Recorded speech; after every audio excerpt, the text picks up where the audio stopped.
Hey kiddos, it's Brian. Welcome to NerdSteading. This is where I show you around my Oregon farm and all the weird things I'm going to do to it. So, backstory, if you're not familiar, I used to live in Georgia about 23 years. Built our own farm. Bought a property with a modular home. It's a trailer that doesn't have wheels. Built a house, built a barn, put in a lot of fences, did some of the work myself, paid other people to do it, depending on the job. So now I've got this new place. We've been here about 9 months. We're in the land of quarantine. The sun is coming back out in Oregon, which means that a man's thoughts of fancy turn to home improvement. We bought a project, and I'm going to do things to that project, but I'm going to do them in a little bit of a nerdier style. Not just because I'm a nerd, but because it's going to be a modern farm. We're going to do a lot of interesting things with it. Some of the work we're going to do ourselves, did at the old place. Some things we're going to pay people money for, like we did at the old place. So let's take a little bit of a tour around and see what I'm in for. Alright, so 6 mumble acres outside of McMinnville, Oregon. If you don't know where that is, don't worry about it. Lots of people don't. This is the house. 1970 it was built. They added 600 square feet to it. I found that out when I went in the crawl space. That's a different story altogether. It was not purple when we bought it, and it was wood siding when we bought it. The house is in pretty good shape. There are a lot of things that were done well, and a lot of things that were done, and nothing in the house was half-assed. I say that there was a good 75% to 80 of ass involved in most of the improvements. This extra 600 square feet where the bedroom is, for instance, is amazing. It's really great. The siding was not in good shape, so we had it hardy planked and painted it this lovely shade of purple as opposed to the 70s orange, which you can still see on this little cabin right here, which we have called the Scary Murder Cottage, or SMC. This is its own story. The reason that you want 6 acres in the middle of Oregon, ponies. So these are our 2 horses. Kay is a rescue horse, a cross between a Belgian draft horse and a quarter horse. Well, Kay's a good horse. Kay's a very good. Kay's a smart horse.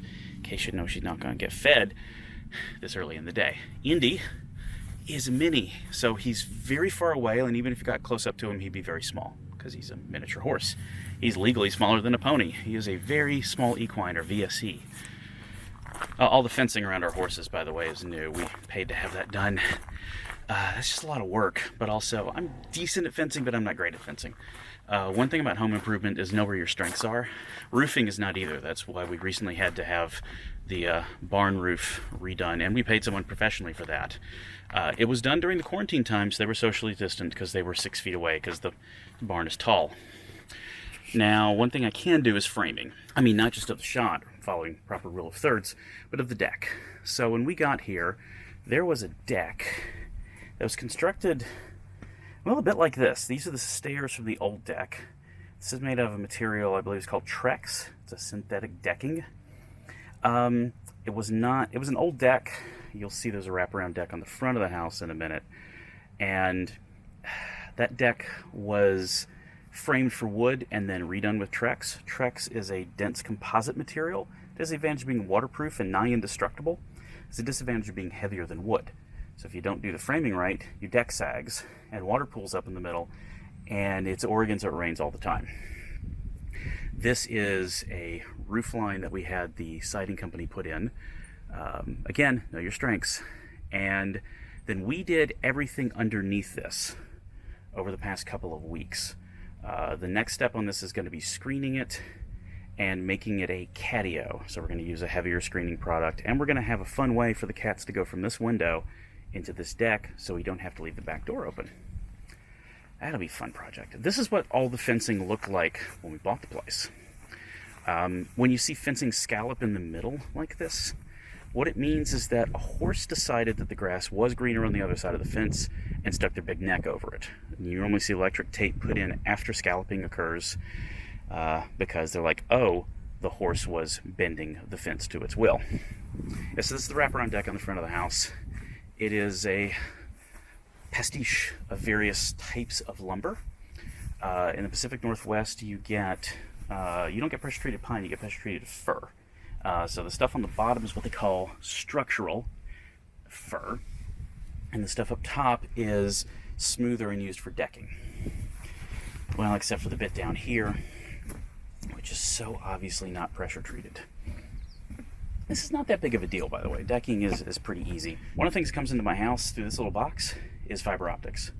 Yeah, I live 500 feet plus elevation in the wine country of Oregon, and somehow I got fiber optic internet. Go ahead and say it, I suck. Let's look at the barn. Alright, first thing about the barn is it's dark. Now, they did actually do a pretty good job of lighting the barn before. They put in some, what I consider to be kind of low-rent LEDs. The kind of $10 shop lights you buy in a Walmart. They ran the LEDs on a down the center of one of these support boards for the roof. And then they used plastic safety strapping around the LEDs. The problem is those were indoor-grade lights, and the barn roof was leaking. So do some math on that. It's a very long barn aisle.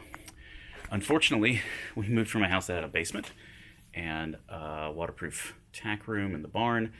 We had no such thing here, so a lot of the barn right now is storage. We got a lot of crap. You can see all the foam flooring over there, a refrigerator that doesn't fit in the house, a freezer that we don't have space for yet. This tack room is great, though. Take me a second to get to the light switch because it's behind this door. The tack room is pretty cool, but again, it's all storage. I'll show you why we want to change that in a minute. And this door, this is like some 50s like janitor's closet school door. Oh, I love this thing. We're keeping that. A lot of stuff in here is going to change, though. One of our stalls does go to the outside. We had to rebuild this door because you can see at the bottom we get a little bit of weather coming into this place. We've also had to put in some additional lighting. A lot of the lighting that was in here, if it wasn't the LEDs, was your standard fluorescent ballasts. And I have put LED replacements in them, like in this one that we added in the center. I do not like LED replacements for T8 and T12 fluorescents. They, if the ballast is old enough, they don't work. They just don't light up. You can kind of probably see that sometimes in my shop, question mark. Oh, God. This is... As somebody who likes to actually do home improvement, this room is currently upsetting. Oh, by the way, this is what I was talking about with the T8s and the T12 LED replacements available at Costco. Sorry, Costco. It's one thing I bought from you I actually don't like. They don't always come on. This is kind of my shop. This is depressing. I used to have a full basement. I had a garage. And now I've got whatever they threw out of the moving truck back in August. This... I'm going to make some room for this. Let's move on. It depresses me so. All right. These stalls are in good shape. I love this kind of, Civil War prison iron bar kind of setup. They did some smart things here. These are the hay lofts, or hay inserts. So you can actually... dump hay. This is Indy's stall. I'm just going to not show you all the horse poop. But you can just feed hay through there without opening the stall door. And because Indy is a tiny boy, we put in a tiny boy stall gate. So he can get his little head out and see in the aisle. Otherwise he gets upset and he tries to jump up and put his head up here to see what's going on. We do this kind of a similar thing over here. We can close this gate and Kay can stay in. It's just a standard farm gate. We use these... Instead of drilling a post into the fence, we use these little mounts you could buy at Wilco or any other farm shop. When we do build our shop, wife's father gave her this tool cabinet. I love this tool cabinet.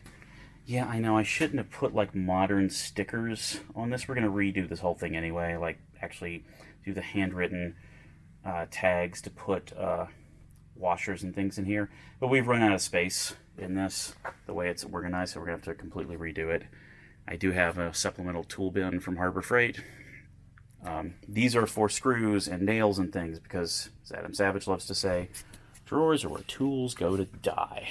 So the shop will not have a lot of drawers in it. Oh yeah, the shop. I'll get to that in a moment. Weird kind of creepy room into what's a run-in space right now. So this is, you put your tractors, your 4x4s, your lawnmowers in here. There's a horse carriage down there. And there's a crap ton of moving boxes. I mentioned we had a lot of crap. So when they came in, we're still stashing some of the moving boxes. We gave away a few of them, but not enough of them have gone away. The roof is really nice now. It's insulated. You can't really hear an echo. This used to be tin roof, rusted, without any kind of wood planking or insulation, so it's really noisy. The new roof that we had done is seamless. There's no seam in the change in elevation of the roof, which is glorious. Glad they did it that way. But this raised shop run-in, I don't know what the hell they use this for, but we gonna fix it. I'll show you the other side of this, tell you what needs to be fixing. Oh yeah, there's my solar array. Also all the fence posts they pulled out. But let's go back to my solar array, which makes me happy except for the fact that it's still not hooked up to the grid. The array works, but they haven't rewired the house yet. And then the whole COVID thing is making it harder to get people out here to work. All right, enough about that stuff. I keep talking about a shop. It's gonna be upsetting. This is technically my shop.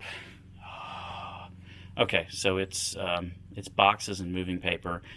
Brian, why did you use this for storage? Why didn't you just come in and use this thing that has lighting and a fishing pole rack on the ceiling inexplicably? Well, that's why. This is oriented strand board, or OSB. This is not plywood. Oriented strand board is not designed as its own, as a flooring material, as you can see here. There are some big holes in this floor, like this one, which is the hole most people normally see when they come in, and they get distracted and walk into the hole that I just gracefully stepped over. It's full of moving paper, insulation, old bills, and I think there's some tools down there. All right, problem number the next. Yeah, these windows. They're obviously reclaimed from something. If I step up onto this awkward step, you can see that these windows are not framed in square, and this one legit just doesn't close. So anything you put by the window gets a nice spray of moisture. I mentioned I'm in Oregon and it rains a lot.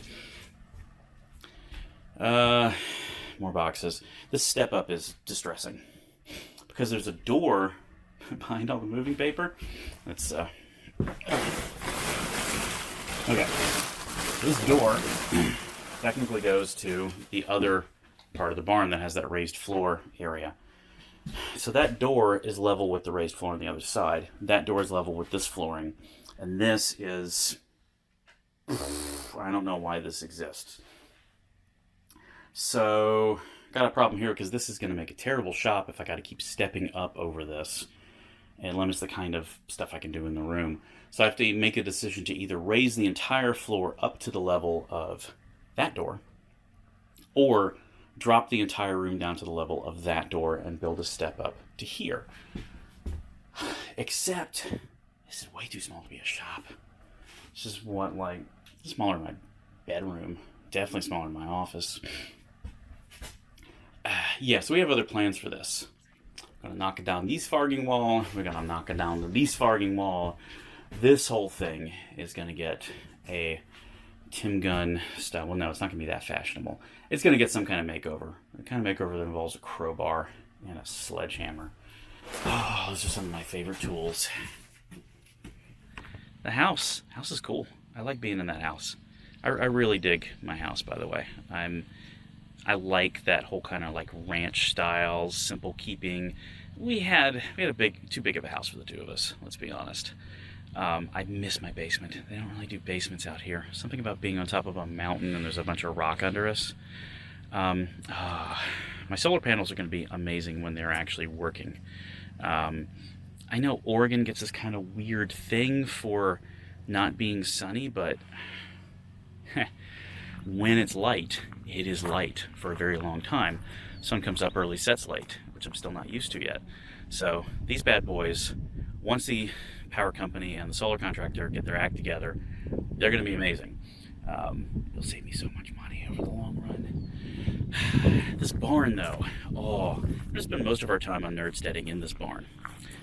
This barn is technically, at the moment, wired for internet. I just haven't put in all the plumbing for it yet because I got a lot of interior work to do. I didn't even show you the room where the internet's piped in, but that's its own project. But the idea is to get a couple of interior rooms in the barn done, make it so that they're usable and I can get stuff out of storage, and then knock the crap out of that shop. We're going to spend a lot of time in that shop. So what I'm going to do is document my terrible home improvement and woodworking skills. And really, it's not because I'm trying to prove like I'm some amazing homesteading genius or anything. It really is that I like to make the space my own. And a lot of these things are pretty achievable. I'm a middle-aged dude with access to like random power tools and stuff I scavenged from Lowe's and Harbor Freight, and honestly some of my dad's tools before I moved. It is possible to do these things, and with something like a barn, it's a little bit of a lower risk for most people. Like houses you live in, if you screw it up, it feels different because it's the space that you're in. We've done some home improvement stuff, but it's pretty small. The barn, yeah, it's a big deal. I gotta knock some walls down. I gotta do framing. I'm gonna make mistakes at it. This is not a perfection project. If you've seen anything I've done on the internet, especially DragonCon TV, you know that perfection is not really my oeuvre. But I think this is interesting, and I'm just gonna document the mess we make, and hopefully y'all learn something from it. I'm gonna say y'all a lot too. I don't have the accent for it, but y'all is one of my favorite Southernisms, and it solves so many grammatical problems. So get used to it. Anyway, it's Brian signing off from the house tour for NerdSteading. Next time you tune in, hopefully I'll be breaking some stuff. Bye.